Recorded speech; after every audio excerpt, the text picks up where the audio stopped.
Halo sobat, dengan Arwin CTB di sini, autor yang menulis sekaligus membacakan cerita untuk kamu. Semoga kamu suka ya dengan cerita yang aku bawakan.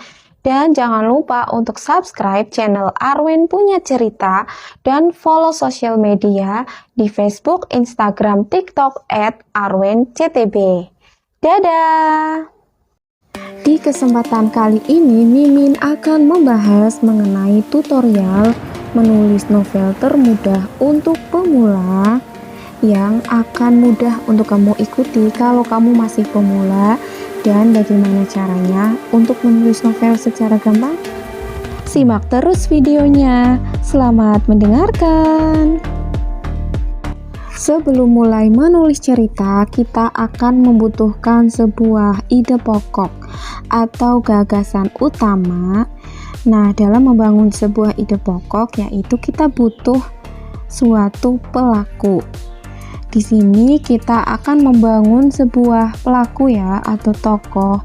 Kita tentukan dulu gendernya apa, apakah laki-laki atau perempuan, karena laki-laki dan perempuan memiliki kecenderungan berbeda dalam menghadapi segala sesuatu. Nanti akan berhubungan erat dengan bagaimana cerita yang kita tulis bergulir.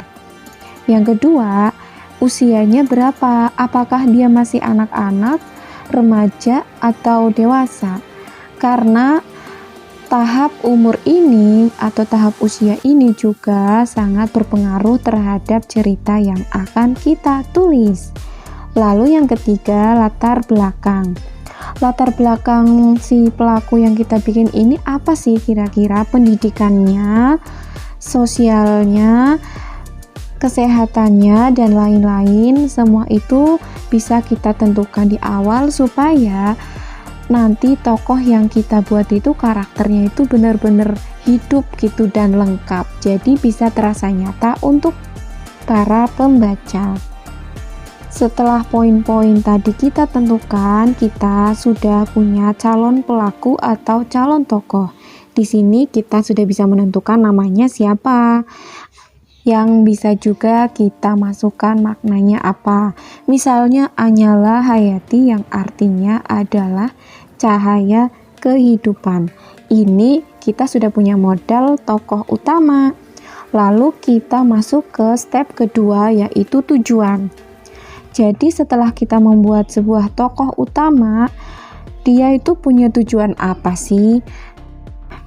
Di sini kita punya cara untuk menentukan tujuan berdasarkan satu, harapan atau cita-cita, yaitu sesuatu yang ingin diraih oleh tokoh utama kita. Apakah cita-citanya ingin menjadi sesuatu atau harapannya ingin mewujudkan sesuatu. Nanti selama cerita kita bergulir, cerita kita memiliki bahan bakar bernama semangat.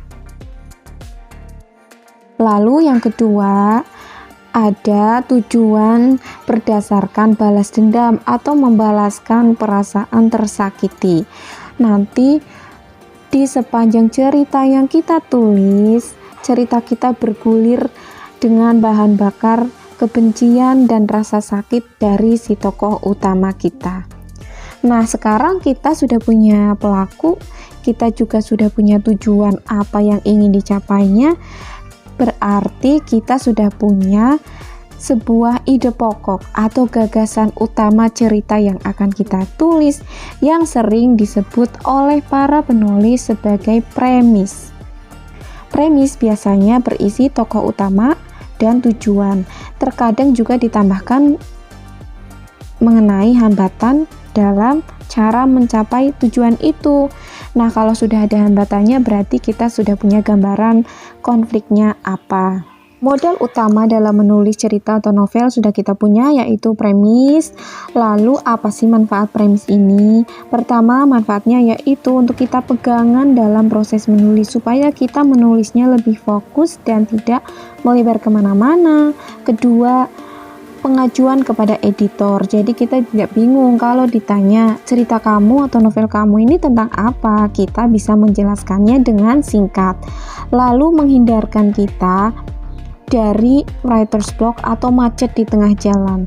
Kalau kita sedang menulisnya lalu tiba-tiba macet, kita tinggal kembali ke premis awal kita, apakah tujuan dari tokoh utama kita ini sudah tercapai atau belum. Selanjutnya kita bisa kembangkan premis ke tahap selanjutnya. Nah sobat, kira-kira suka nggak kalau Mimin bikinin konten seperti ini? Dan apakah kamu mau Mimin bikinkan tahap selanjutnya? Komen ya, nanti Mimin akan bikinkan tahap selanjutnya, proses menulis novel yang termudah untuk pemula. Jangan lupa follow sosial media Mimin di Facebook, Instagram, Twitter, dan TikTok @arwinctb. Sampai jumpa.